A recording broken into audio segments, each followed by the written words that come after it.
Meron tayo ditong HP model Jet Ink 2337. Yan lang yung gagamitin natin para sa pag-refill. And then meron din tayong apat na klaseng kulay tsaka yung sharen available na rin tayo. Pero yung gagamitin natin yan yung tatlong kulay lang. Bale yung black hindi muna natin gagamitin. Kasi may laman pa yung mismong printer natin. Gagawin natin is i-turn on yung HP natin. Open muna natin HP. Ay, open mo. Yan. Once na na-open na, tingnan natin yung sa ilalim. Angat natin yan. Tapos angat natin yan. Buksan natin. Hintayin lang natin at lalabas yung pinaka ano yan. Ngayon gagawin natin dyan, buksan natin, click. Yan. Diinan lang natin pababa tapos para lumabas yung yung ink niya. Diin mo pababa. Yan. Patingin. Yan. Ito itsura niya. Bale yung ito lang i-refill natin, tanggalan natin nung ink kasi yung kulay itim na yon puno pa yon. Bali ito lang yung may kulang dito, wala nang naman. Ngayon magre-refill tayo. Kargahan natin ng tatlong kulay. Bali yung kulay na available dito, yellow, magenta, tapos cyan, yung tatlong kulay. Ayun. Lagyan muna natin. Okay, dito natin tong cartridge nya. Babaklasin natin. Ito yung tatanggalin natin.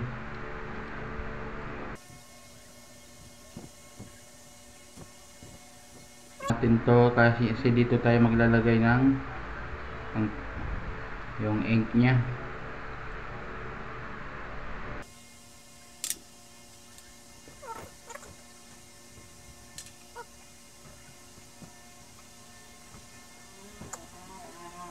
Tanggal niyan. Nakita niyo yung tatlong hole na yan. Yung hole na yan, bali ito is yellow, ito yung magenta sa taas, tapos ito yung sa dulo yung cyan. Diyan tayo magre-refill, kakargahan natin yan para makatipid tayo kaysa bumili tayo ng isang set na cartridge ng ganito. Medyo mahal, 500, kaysa bumili tayo ng ink na lang. Kompleto na siya. Bali gagawin natin guys, meron tayong ito sharen, yung pang-inject. Ito yung lalagyan natin. Tapos bali apat to nabili natin. Apat, kaya lang yung gagamitin lang natin yung tatlo, bali yung isa sa gagamitin natin sa block. Pero hindi tayo gagamit ng block ngayon kasi may laman pa yung printer natin. Kargahan muna natin tong mga sharen natin para malagyan na to, ma-inject na siya ng ink para sa cartridge.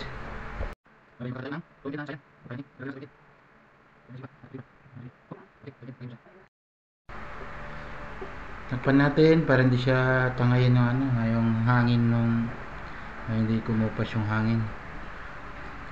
Yung pangalawa natin kakargahan is itong yellow yung kailangan natin. Bali kakargahan din natin tong isa.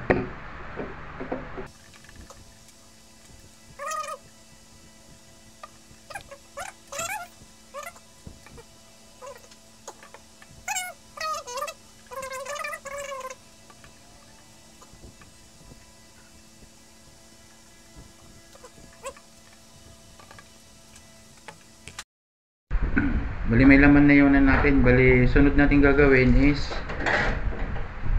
ito kakarga na natin para makargahan na. Una is ito yung kakarga natin. Itong side na to is lagyan natin maglagay lang tayo ng tissue para hindi tayo itong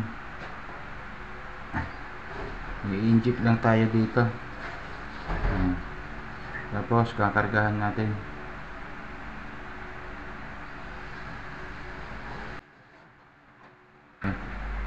Kargahan na natin siya ng yellow.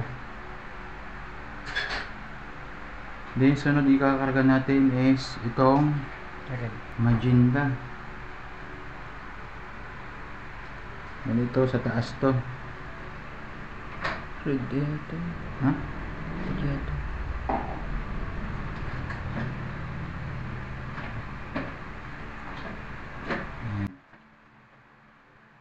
Bale yung karga natin to guys, 2 ml lang yung kailangan natin ikarga dito. 2 ml.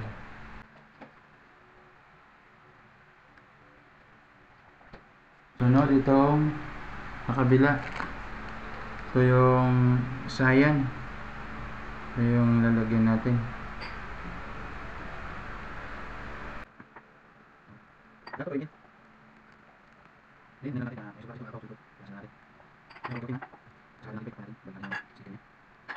Yung mga umapaw lang dito, ano lang natin ng tissue. Kasi natural lang yan na may umaapaw talaga.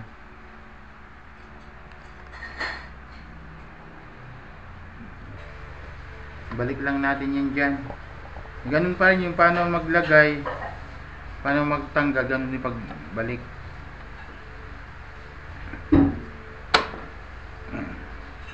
Pag lumagatak na, ibig sabihin okay na, sakto na yung pagkalagay. Then isarado natin. Tapos try na natin mag print. Try natin lang to mag Xerox. Bali gagamitin lang natin is papel lang gamit natin, intermediate paper. Wala tayong available na bond paper at naubusan na. Ngayon try na natin mag Xerox. Itong gagamitin natin, bali gagamitin muna natin yung black and white. Kasi yung black and white gagamitin natin kasi yung colored kasi sayang din eh. Kaya try lang natin kung maganda yung kalalabasan ng pag-print niya sa black and white. Try lang natin mag Xerox. Ayan. Bali pindutin natin tong black. Oops, ayusin natin kahit tabingi may paglagay. Oh, ayan, print siya. Kaya lang tabingi. So, try lang natin kung ma-xerox din siya. Meron din siya, tabingi nga lang kasi hindi man maganda yung paglapat natin. Pero kung sa pag-xerox, meron siya. Okay. Ganyan lang yung